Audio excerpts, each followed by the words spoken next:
চুপ থাকার অভ্যাস করেন। সবসময় কথা বলতে হবে না, মাঝে মাঝে চুপ থাকার অভ্যাস করেন। আমাদের একজন বরেন ওস্তাদ তিনি বলেন যে মুতাকাল্লিম হওয়ার যে খায়েশ, এটা একটা হৃদয়ের কলবের একটা রোগ। মুতাকাল্লিম হওয়ার যে খায়েশ মানুষের মধ্যে থাকে যে আমাকে সব বিষয়ে কথা বলতে হবে, এটা অন্তরের একটা রোগের নাম। তো এটা যদি একটা ইবাদত হয় তাহলে সিরাতের সুন্নতে আসতে হবে, আমরা এগ্রিত। ঠিক আছে। এখন দ্বিতীয় কথা হচ্ছে 3 নম্বর শর্তটা আরো ডেঞ্জারাস, সেটা হচ্ছে রিজিক হালাল হতে হবে। রিজিক, এই জায়গায় সবাই একটু ফিকির করেন, দেখেন একটু আপনারা আপনাদের রিজিক গুলোকে দেখেন যে কতজন রিজিক 100% হালাল আছে। এগুলো আমাদের কিন্তু প্র্যাকটিক্যাল কথা, আমরা কিছু খালি তাত্ত্বিক কথা বলে চলে যাবো এমন না, প্র্যাকটিক্যালি ইমপ্লিমেন্টটা বেশি জরুরি এখন। আমি খুবই স্বপ্ন দেখছি, আমরা সবাই স্বপ্ন দেখছি যে আপনাদেরকে দিয়ে হবেন ইনশাআল্লাহ। কারণ এই জেনারেশন করে দেখিয়েছে এবং তারা আমাদেরকে দেখিয়েছে কোন ভাষায় কথা বললে কাজ হয়। এতদিন তো আমরা বলে আসতাম, তো এই ভাষার কথা বললে আপনারা আমাদেরকে অনেক ট্যাগ দিতেন। ঠিক আছে, দেখেন জালেম জুলুম করলো, মাজলুম দাঁড়ায় গেল। এই তো জালেম জুলুম করলো, মাজলুম দাঁড়ায় গেল প্রতিবাদের জন্য, প্রতিবাদের ভাষায়। আপনারা আমাকে বলেন তো, জালেমের বিরুদ্ধে মাজলুম যখন দাঁড়িয়েছে তারা কি খালি হাতে দাঁড়িয়েছিল? জালেম যখন 2টা মাইট দিয়েছে, মাজলুম কি 2টা মাইট দেয় নাই? জালেমদের অনেকে যখন মাজলুমদের অনেককে শহীদ করেছে, তো জালেমদের দলেও কি কিছু মানুষ মারা যায় নাই? তো এটা কি একটা কনফ্লিক্ট হয়নি রাস্তাঘাটে? তো গণতান্ত্রিক প্রক্রিয়া এই কনফ্লিক্টটাকে আপনি জায়েজ করে নিলেন, তো গণতান্ত্রিক প্রক্রিয়া এই কনফ্লিক্টটাকে আপনি জায়েজ করে নিলেন তো, মাশাআল্লাহ। রেহাত শব্দ বলি আপনি আমার দিকে তেড়ে আসেন, বিষয়টাই না সেম বিষয়, একই বিষয়। আপনি জালেমের এগেইনস্টে দাঁড়াইছেন, মাজলুম জুলুমের শিকার হতে হতে হতে আমাদের ভাই আবু সাইদ জীবন দিল, মুগ্ধরা জীবন দিল, সবার একটা সিম্পেথি তৈরি হলো। এখানে আম জনতা, রিক্সা চালক, শ্রমিক, মানে ওলামায়ে কেরাম, কে বাকি ছিল? সবাই তাদের পক্ষে ছিল, তাই না? কেউ লিখেছে, কেউ বলেছে, কেউ মাঠে ছিল। তারা ছিল মাজলুম, দেয়ালে পিঠ থেকে গেছে, তখন তারা কিন্তু হাতে কিছু না কিছু তো উঠিয়েছিল, নাকি ওরাই নাই? উঠিয়ে তারা একটা প্রতিবাদের ভাষা আমাদেরকে দেখিয়েছে, এইভাবে প্রতিবাদ করতে হয়। ওই প্রতিবাদটা পরে আপনারা কি এখন বলবেন যে ছাত্র জনতার মধ্যে কেউ জুলুম করেছে? ছাত্র জনতা জঙ্গি, ছাত্র জনতা সন্ত্রাসী, এই সম্বন্ধে একটা সন্ত্রাসী ছিল, ওরা জঙ্গি ছিল, হ্যাঁ ওরা উগ্রবাদী ছিল। কেন বলছেন না এখন আপনারা এই কথাগুলো? আমার প্রশ্ন হচ্ছে, এখন এই কথাগুলো আপনারা কেন বলছেন না? কারণ আপনারা বুঝতে পারছেন তারা ন্যায্য কাজটাই করেছে। যখন জালেম জুলুম করতে করতে করতে মাজলুমকে একদম দেয়ালে পিঠ ঠেকিয়ে দেয়, তখন মানুষকে হামাস হতে হয়, তখনই বিভিন্ন জিহাদি সংগঠনের অস্তিত্ব আসে, তখনই কিন্তু খোরাসান স্বাধীন হয়। তো এখন আমরা বাংলাদেশেও বুঝতে পারছি যে হ্যাঁ, তখনই কিন্তু ছাত্র ভাইরা হাতে প্রতিবাদের ভাষা উঠিয়ে নিয়েছিল। তো এটাকে গণতান্ত্রিক প্রক্রিয়া আপনারা জায়েজ করছেন, ঠিক আছে, এটা কোনো সমস্যা না, এটা ভালো, ওরা প্রতিবাদ করেছে, ওদেরকে আমরা কিন্তু খারাপ বলতে পারি না, কেউ বলছে খারাপ? এই একই স্লোগান যদি সিরাতের সুন্নতে আমরা বলি যে দাওয়াতের সাথে জিহাদ থাকবে, তখন তো তেরে আসবেন আমাদের দিকে, আসবেন না? আসবে। আপনারা লিখে নেন আমার কথাগুলো। এই একই জিনিসটা, এই প্রতিবাদের এই ভাষাটাই যখন আপনি দাওয়াতের সাথে জিহাদ শব্দ ইউজ করবেন, আপনার দিকে তেরে আসবেই। আপনারা কি মনে করছেন যে তারা আমাদের প্রতিবেশীর চাইতে আমাদের বন্ধু হয়ে যাবে? কখনো কেন? এটা জেগে জেগে স্বপ্ন দেখছে তারা।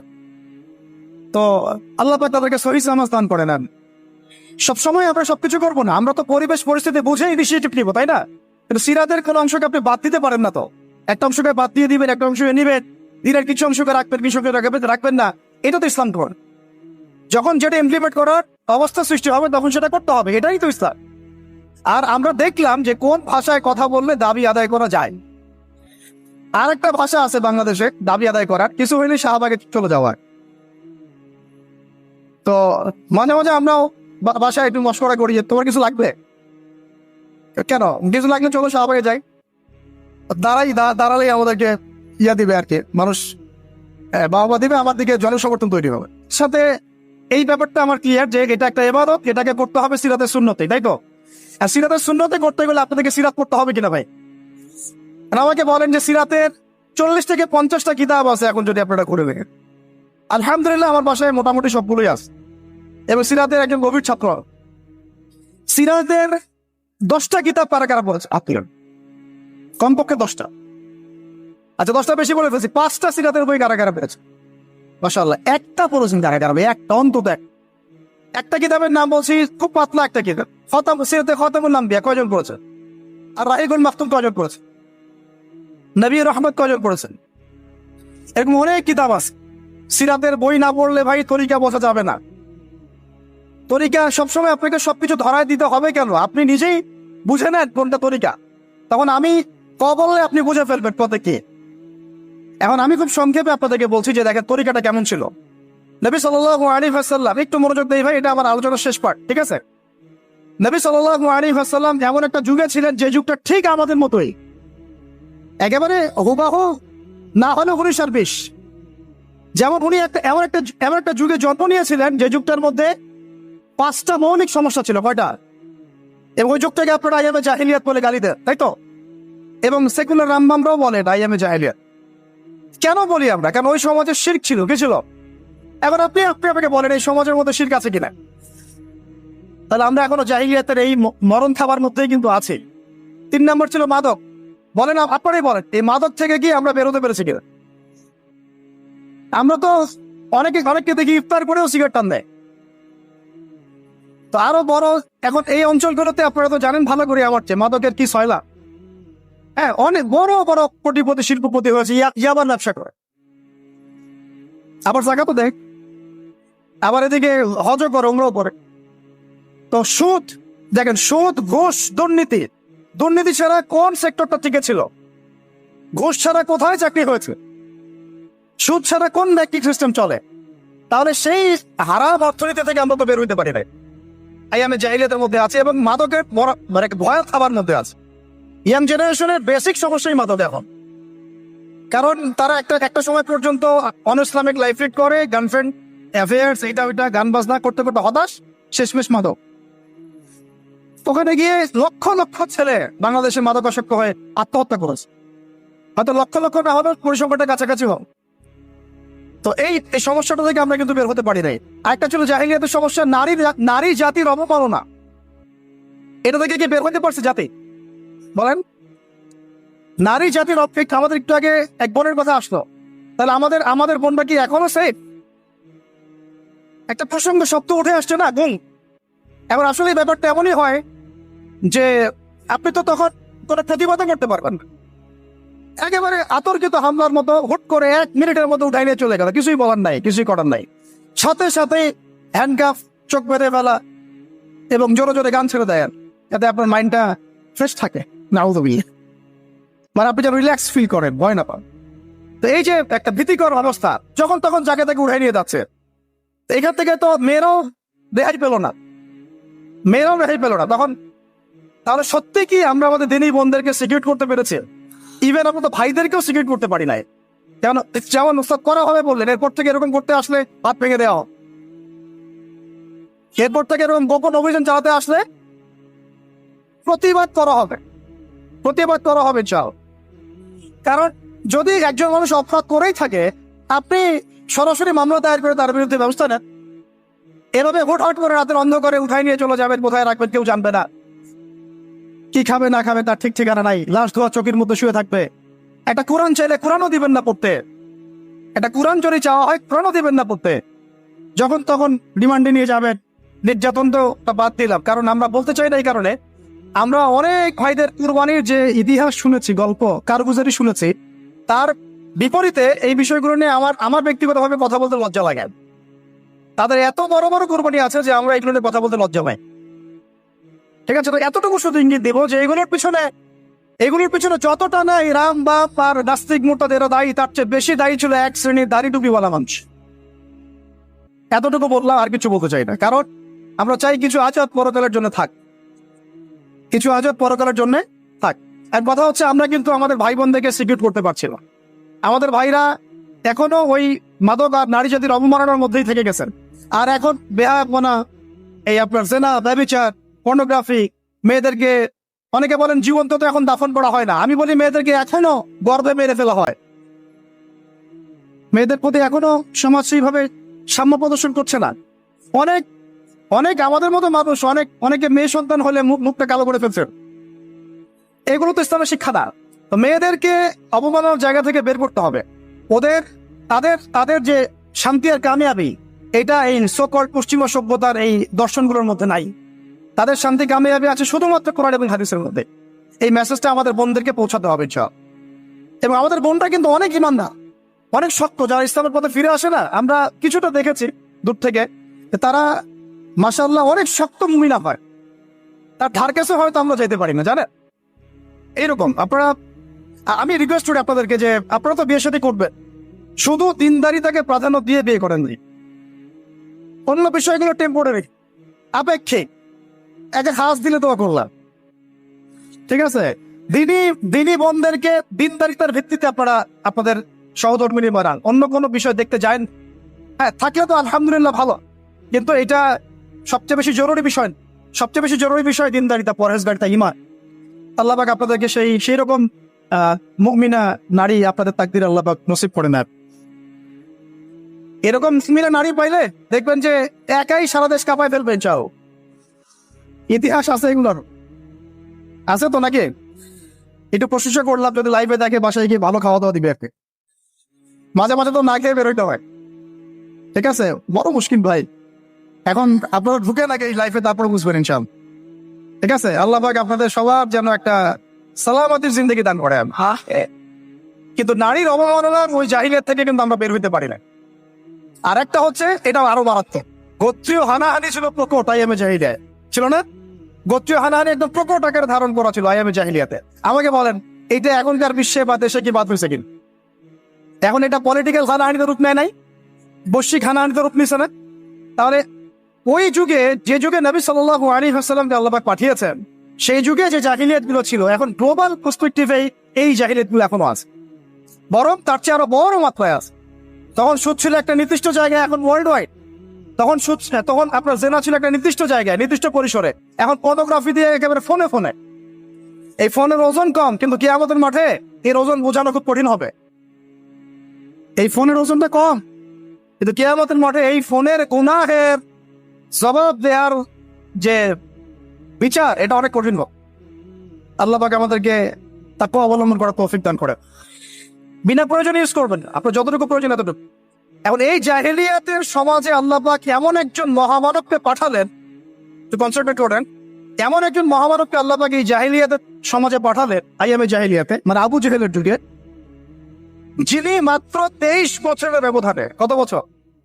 মাত্র 23টা বছর দিন রাত অক্লান্ত পরিশ্রম করে ওই জাহেলিয়াতে পূর্ণ সমাজটাকে একেবারে পুরা ইউটার্ন করে একটা আলোকিত সমাজে প্রতিষ্ঠা করে দিয়ে চলে গেল। সুবহানাল্লাহ। কত বছর? তিনি কি প্রথমে একা ছিলেন না দুইজন ছিলেন বলেন? আল্লাহ আছেন তার সাথে, ওহী আসছে, এবং তিনি কিন্তু একা, একজন দিয়ে দাওয়াত শুরু করেছেন। তিনি মানে হেরা গুহায় কি করতেন? নবী সাল্লাল্লাহু আলাইহি ওয়াসাল্লাম হেরা গুহায় চিন্তা করতেন কিভাবে এই জাহিলিয়াতে পূর্ণ সমাজটাকে পরিবর্তন করা যায়। আল্লাহকে ডাকতেন, আল্লাহ পথ দেখাও। তিনি তো নবী, আগে থেকেই নবী। তখন আল্লাহ রাব্বুল আলামিন তার কাছে ওহী করলেন। প্রথম ওহীটাই কি আপনারা বলেন? সূরা আলাকের প্রথম 5টা আয়াত, তাই না? এখানে প্রথম শব্দটা কি? পড়ুন। এই যে পড়তে বলা হয়েছে, আপনাদেরকে পড়তে হবে। ফ্যান্টাসি দিয়ে, গরম গরম বক্তব্য দিয়ে, শুধুমাত্র স্লোগান দিয়ে কিন্তু দিন কায়েম হবে না ভাই। আমি আবার বলছি, গভীর এলেমেন্টের পক্ষে হবে। চল, প্রথম কথা ইকরা, আপনি পড়ুন। এখানে ইকরা বলার কারণ কি? তখন তো শিরক ছিল। আল্লাহ পাক বলতে পারতেন তুমি শিরক করো না, মূর্তি পূজা করো না। হ্যাঁ, সমাজে নারী মেয়েদেরকে জীবন্ত কবর দেওয়া হচ্ছে, বন্ধ করতে বলো।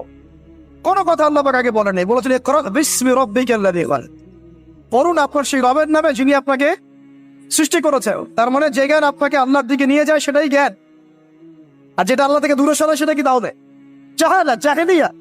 এখনকার শিক্ষা ব্যবস্থাকে আল্লাহর দিকে নিয়ে যাচ্ছে আমাদেরকে, তাহলে এটা কি হচ্ছে? তাহলে জ্ঞান না জাহিলিয়াত? সহজ কথা, সিরাতের আলোকে খলাকানি হুসাইন বিন আদাত, যিনি মানুষকে আলাক দিয়ে সৃষ্টি করেছেন। ইকরা ওয়া রাব্বিকাল আকরাম আল্লাযী আল্লামা বিল কলম। দেখেন, আমাদেরকে আল্লাহ পাক জ্ঞান শিক্ষা দিয়েছেন কলম দিয়ে।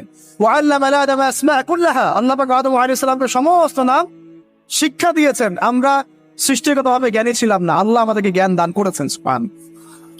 এবং সেই জ্ঞানের বদৌলতেই আমাদের পিতাকে আল্লাহ পাক সিজদা করিয়েছেন আপনার ফেরেশতাদেরকে দিয়ে।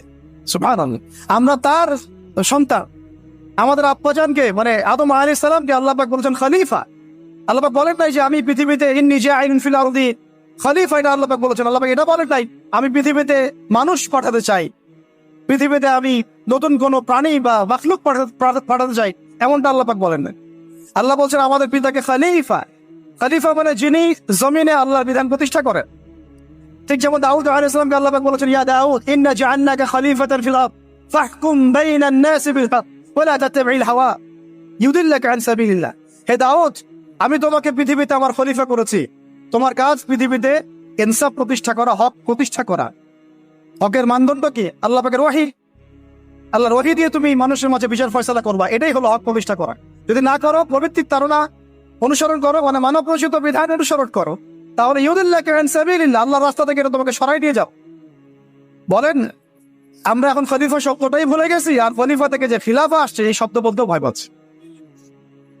বাংলাদেশের ইয়াং জেনারেশন এখন যারা মানে ইসলাম প্র্যাকটিস করছে, তাদের অনেকেও নামাজ, রোজা, হজ, জাকাত এই শব্দগুলোকে যেভাবে রিসিভ করেন, শরিয়া, ইমারা, খিলাফা রিসিভ করতে পারেন। কারণ এর ব্যর্থতার দায় আমাকে নিজের উপর নিতে হবে। কারণ আমি হয়তো বিগত 5 বছরে তাকে এই শব্দগুলো শোনাতে পারি নাই। বিগত 5 বছরের সব লেকচারগুলো ঘটেন আপনারা, সব ওয়াজ মাহফিলের দেখেন কয়টা লেকচারে, কয়টা ওয়াজে এই কথাগুলো সামগ্রিক দাওয়ার কথাগুলো আছে। তাহলে মানুষ আমরা কি? তো নবী সাল্লাল্লাহু আলাইহি ওয়াসাল্লামের কাছে প্রথম ওহী আসছে পড়াশোনা কেন্দ্রিক। ভাই, আমাদেরকে পড়াশোনা করতে হবে। আর এই পড়াশোনার জন্য এই মেলা, বই, যে আয়োজনগুলো হচ্ছে, এগুলো কিন্তু আমাদের পড়াশোনার জন্য। আসলাম, বই কিনলাম, চলে গেলাম, এটা না। আপনাকে একটা সিলেবাস মেনটেন করে পড়তে হবে, একটা সিলেবাস মেনটেন করে পড়াশোনা করতে হবে, তাও একা একা না, ওস্তাদের সহবতে। এটা অনেক ইম্পর্টেন্ট পয়েন্ট। মাথার উপরে মুরব্বী রাখা, বড় বড় ওলামায়ে কেরাম রাখা, নিজেকে মুরব্বী না ভাবা। বহু তুল্লাব এবং বহু আলেম পর্যন্ত নিজেকে শুধু মুরব্বী ভাবার কারণে আর তাদের মাথার উপর থেকে মুরব্বীকে সরিয়ে দেওয়ার কারণে মুহূর্তের মধ্যেই বদভস্ত হয়ে গেছে। এই কলমের পোশাকের পবিত্রতা কয়জন আছে বুকে হাত দিয়ে কে বলতে পারে? কার কলমে জিনার অপবিত্রতা নাই? কার কলমে এই হিংসার অপবিত্রতা নাই? গীবতের অপবিত্রতা নাই? তহমতের অপবিত্রতা নাই? মানুষের সম্মান হানির অপবিত্রতা নাই?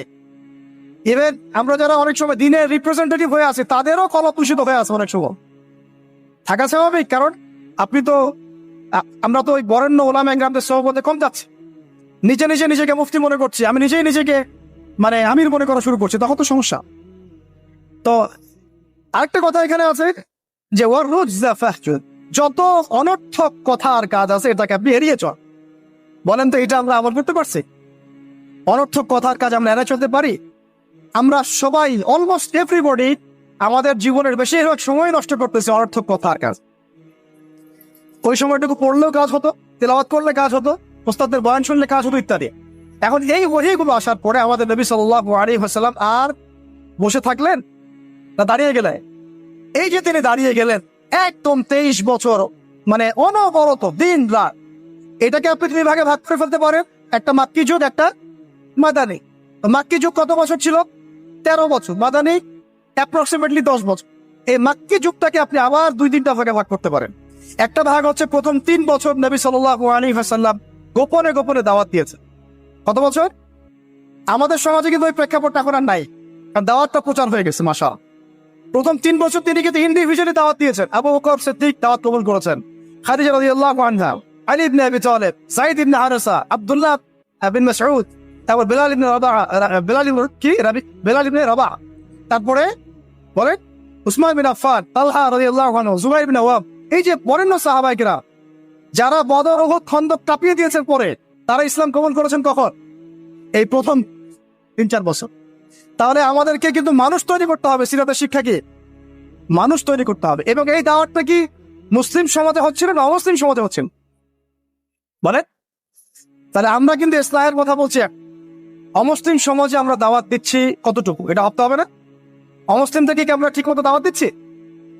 এই যে আপনাদের পার্বত্য অঞ্চলে পুরো জায়গাটা কিন্তু অমুসলিম অধ্যুষিত, আমাদেরকে ওদেরকে দাওয়াত দিতে হবে, ওদেরকে দাওয়াত দিতে হবে। কে জানে তাদের মধ্য থেকে আনসারী সাহাবী বের হতে পারে, কে জানে তাদের মধ্য থেকে উমর ইবনে খাত্তাব বের হতে পারে, আমার যারা যা খেদমত হচ্ছে না তার দ্বারা সেটা হতে পারে। তাই দাওয়াতটা সাম্প্রদায়িক করবো না, দাওয়াতটা আমরা সবার মাঝখানে ছড়াবো ইনশাআল্লাহ। এটা কিন্তু সিরাতের শিক্ষা। তার মানে মুসলিম অমুসলিম সবাইকে দাওয়াত দিব। আল্লাহ পাক তৌফিক দান করেন, যোগ্যতা দান করেন। আমি এই দাওয়াত চলতে লাগলো প্রথম 3 বছর। 4র্থ বছর থেকে প্রকাশ্যে দাওয়াত শুরু হলো, যখন ওমর, হামজা এরকম কিছু সাহাবী আস্তে আস্তে ইসলাম কবুল করতে লাগবে। মানে তখন মিছিল শুরু হচ্ছে, মিছিল। ওমর রাদিয়াল্লাহু আনহুর কথা একদম মানে স্পষ্ট যে ইয়া রাসূলুল্লাহ সাল্লাল্লাহু আলাইহি ওয়াসাল্লাম, আলাসনা আলাল হক, আমরা কি হকের উপরে নাই? আলাইসু আলাল বাতিল, তারা কি বাতিলের উপরে নাই? তাহলে আমরা কেন এখন ঘরের ভিতরে নামাজ পড়বো? চলেন আমরা কাবা ঘরে গিয়ে নামাজ, ব্যাস মিছিল করতে করতে কাবা ঘরে যাওয়া হবো, নামাজ পড়া হবে। সুবহানাল্লাহ। ওই উপর থেকে আপনারা হজমরা যারা করেছেন হয়তো দেখছেন আবু জেহেলের বাড়ি বলে একটা জায়গায় কি আর কি, তাই না? ওই টয়লেট বানানোটা আসলে কতটুকু সহি আমি জানি না। ওইখানে পিছনে কিছু পাহাড় আছে, পাহাড়গুলোর উপরে উঠে তখন ওই মোশরিকটা দেখছিল, আর আবু জেহেল ওই মিছিলে আক্রমণ করার চেষ্টা করেছে, কিন্তু উতবা বিন রাবিয়া আসিয়া বলেছিল ভুলেও এই মিছিলে আক্রমণ করো না, ওখানে দেখো দুইজন বীর সেনা আছে, ওই যে হামজা হইতো ওমর, গেলে এক পিছিয়ে ফেলাই দিন। তো এখন আমরা চাই আমাদের ভাইদের মধ্যে হামজা আর ওমর উঠে আসুক, তখন আরো প্রকাশ্যে কথা হবে। চাও এটা এটা একটা মানে স্ট্র্যাটেজি আর কি। যখন আপনার কাছে মানে শক্তিশালী কিছু মানুষ থাকবে তখন কিন্তু দাওয়াতটাও আরো বড় পরিসরে হয়, স্বাভাবিক। এই জন্য আমরা আমাদের সরকার হোক, প্রশাসন হোক, আমাদের অমুসলিম ভাইরা হোক, ইভেন আপনারা যারা আছেন আমাদের দিনী ভাইরা, সবাইকে আমভাবে দাওয়াত দেবো যে আপনারা ওমর আর হামজা হয়ে যাও, ইসলামের দিকে আসেন, ওমর আর হামজা হয়ে যান ইনশাআল্লাহ, আপনারা আমাদেরকে প্রোটেক্ট করবেন। দেখেন আল্লাহ নবী সাল্লাল্লাহু আলাইহি ওয়াসাল্লামকে, আমি প্রোটেক্টের কথা বলছি বাহ্যিক অর্থে, প্রোটেকশন তো আল্লাহ পাকের, মানে তারা কারা ডান হাত বাম হাত হয়েছিল, তারা ঢাল হয়েছিল সাহাবীরা না, সেই সাহাবী হতে হবে আপনাদের। আমাদের ওস্তাদ বড় অন্য অনেক ওস্তাদ অনেক কথা বলছেন, অনেক কাজ করছেন, আর আমাকে বলেন তাদের অবর্তমানে তাদের জায়গা যখন আপনি করতে পারবেন কিনা, ওই যোগ্যতাটাকে আমরা অর্জন করছি কিনা, এটা আমাদেরকে ভাবতে হবে। আমাদেরকে অনেক ক্রিয়েটিভ চিন্তা করতে হবে যে আমাদের ওস্তাদরা যে কাজগুলো করছেন তাদের অবর্তমানে আমরা সেই লেগেসি বজায় রাখতে পারবো কি আদৌ, সেই জেনারেশন তৈরি হচ্ছে কিনা, গ্যাপ হয়ে যাচ্ছে কিনা আবার কোনো, এবং তারা যেভাবে দিনের জন্য কাজ করছেন তাদের জান মান ইজ্জত পরিবার এগুলো দেখভাল করার দায়িত্ব আমাদের আছে কি নাই বলেন? এটাই ভাই, আমি নিজের কথা বলি যে আমাদের কাছে একসময় বাজার করার টাকাও ছিল না, এমন একটা সময় গিয়েছে, এবং কাউকে আমরা বলতেও পারছিলাম না যে আমাদের টাকার দরকার। কিছু ভাই কিছু অর্থ সহায়তা করেছিলেন ওই বিপদগ্রস্ত মুহূর্তগুলোতে, তো সেটা আবার মাঝখান থেকে থার্ড পার্টি মেরে খেয়ে ফেলছে। এখন আমি একটা কথা বলি, আমরা দাওয়াতের কাজ করব, আমরা শরিয়ার প্রতিষ্ঠার চেষ্টা করব, ঠিক আছে, ওলামা ইকরামরা করবেন, আপনাদের ঊর্ধ্বতন নেতা যারা তারা করবেন, কিন্তু তাদের জান, তাদের মাল, তাদের পরিবার, তাদের আহাল, তাদের ভরণ পোষণ, এই বিষয়গুলো দেখার দায়িত্ব কি আমাদের নাই আদৌ? আমরা কি হামজা ওমর আবু বকর হতে পারছি কিনা, এটা আমাদেরকে মাথায় রাখতে হবে, এটা আমরা যেন হই, আল্লাহ পাক তৌফিক দান করেন। এবার এই সাহাবীদেরকে নিয়ে নবী সাল্লাল্লাহু আলাইহি ওয়াসাল্লাম দাওয়াত আরো বেগবান করলেন। এবার দাওয়াত যত বেগবান হলো, আবু জেহেল আবু লাহাবের নির্যাতন তত বাড়তে লাগলো, ঠিক তো কথা? অনেক সাহাবী চোখের সামনে শহীদ হলেন, নবী সাল্লাল্লাহু আলাইহি ওয়াসাল্লাম তখন কিছু বললেন না, মানে অস্ত্র হাতে নিলেন, কিছু বললেন না, অর্থ বোঝাচ্ছে যে তিনি অস্ত্র হাতে নিলেন না, মক্কার কথা বলছেন, তিনি বললেন সবর করতে। অনেক সাহাবী বললেন যে ইয়া রাসূলুল্লাহ, সবর করতে করতে আমরা তো মানে অতিষ্ঠ হয়ে যাচ্ছে, আপনি আল্লাহর কাছে বদদোয়া করেন আল্লাহ যেন তাদেরকে ধ্বংস করে দেন। নবীজি বললেন না, এক সময় আসবে যে পুরা এই হীরা নগরী, পারস্য, রোমক এগুলো সব আমরা জয় করবো, কিন্তু তোমরা কিন্তু তাড়াহুড়া করছো। সবর করলেন।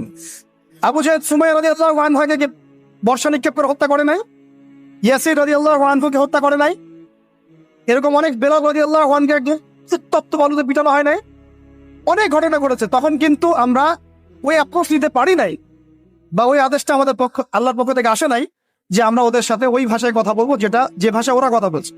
তখন ভাষাটা ছিল ধৈর্যের। এমনকি নবী সাল্লাল্লাহু আলাইহি ওয়াসাল্লাম বললেন তোমরা এখন আবিসিনিয়াতে চলে যাও।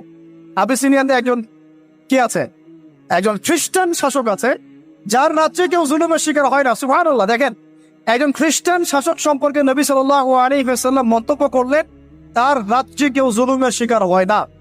এখন পুরো মুসলিম বিশ্বের মুসলিম শাসকদেরকে খুঁজে পাওয়া দুষ্কর যাদের রাজ্যে কেউ জুলুমের শিকার হয়। ওখানে মুসলিমরা গিয়ে থাকতে লাগলেন দীর্ঘ সময়। তারপরে দেখেন আমাদের নবী সাল্লাল্লাহু আলাইহি ওয়াসাল্লাম দাওয়াতের কাজ বেগবান করলেন। এবার 3 বছর বয়কটের জীবনযাপন। সিরাত পড়েছেন না আপনারা? 3 বছর বয়কট মানে কি? ওই এক প্রকার কারাগার, এটা একটা উন্মুক্ত কারাগার ছিল।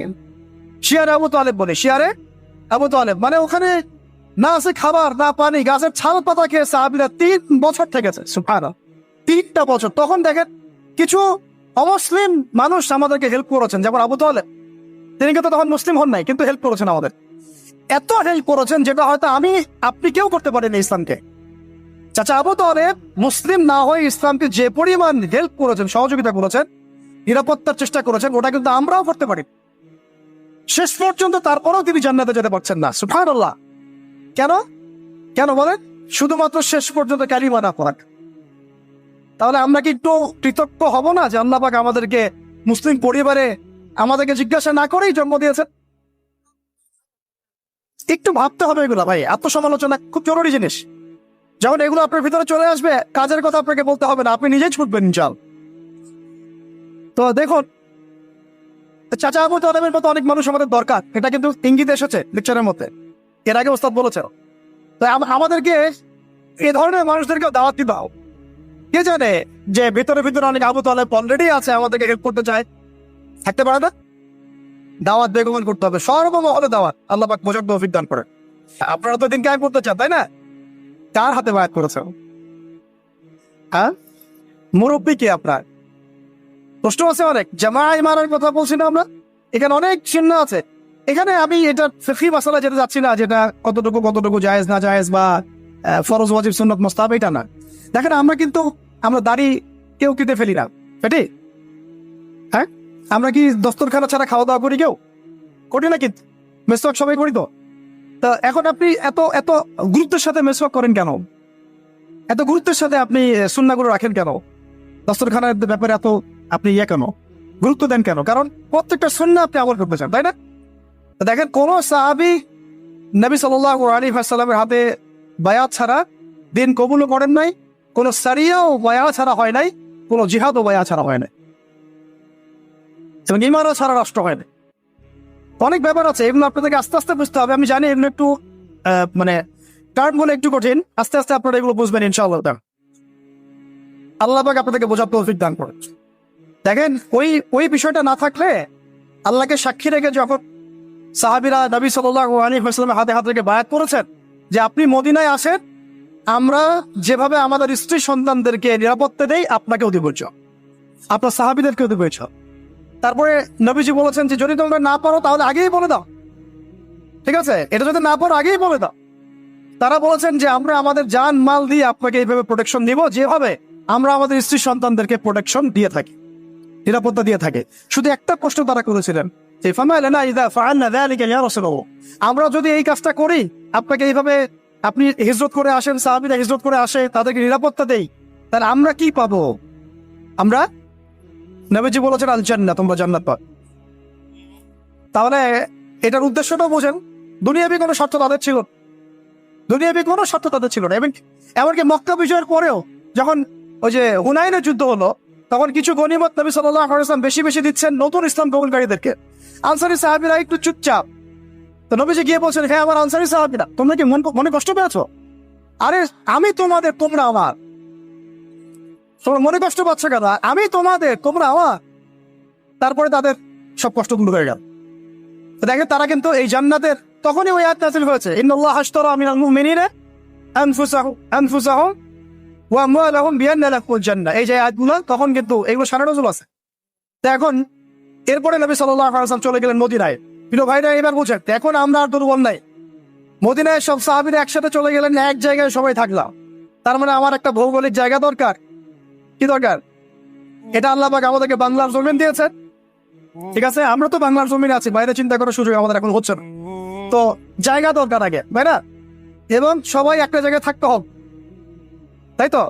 তারপরে নবী সাল্লাল্লাহু আলাইহি ওয়াসাল্লামকে সবাই আমির মেনেছেন না? নেতা কয়জন সেখানে? তো এই জায়গায় আমাদের একটা প্রবলেম আছে। আমরা মানে সবাই মিলে একজনকে ফিক্স করতে পারছি না, বা হয়ে উঠছে না। আমরা দোয়া করবো আল্লাহর কাছে, আল্লাহ পাক যেন তার মাকবুল কোনো বান্দাকে আমাদের উপরে নিয়ে আসেন, যিনি পুরো উম্মাহকে নেতৃত্ব দেবেন। তবে ইতিহাস থেকে একটা বিষয় পাওয়া যায় যে সবাই মিলে একটা জায়গায় না এসেও দিন বহু জায়গায় কায়েম হয়েছে, ঠিক আছে? ক্ষুদ্র ক্ষুদ্র অনেক তয়ফা দিয়েও দিন কায়েম হয়েছে। জরুরি না যে সবাইকে একবার একটা প্ল্যাটফর্মে নাম দেখাইতে হবে, সেটাও জরুরি না। কিন্তু একজন নেতা দরকার। কি দরকার? একজন নেতা দরকার, অনুসারী দরকার, আমাদের একটা জায়গা দরকার, একটা ইমারত দরকার, এবং বায়াও দরকার আছে, ঠিক আছে? আল্লাহ পাক আমাদেরকে বোঝার তৌফিক দান করেন। তারপরে এবার নবী সাল্লাল্লাহু আলাইহি ওয়াসাল্লাম হলেন সেখানকার আমির, তাই না? রাষ্ট্রপ্রধান, নবী এবং সেখানকার নেতা এবং আমিরও, সবকিছুই তিনি মদিনা সরদ করলেন। ওখানে ইহুদিরা ছিল, ওদের সাথে চুক্তি হলো।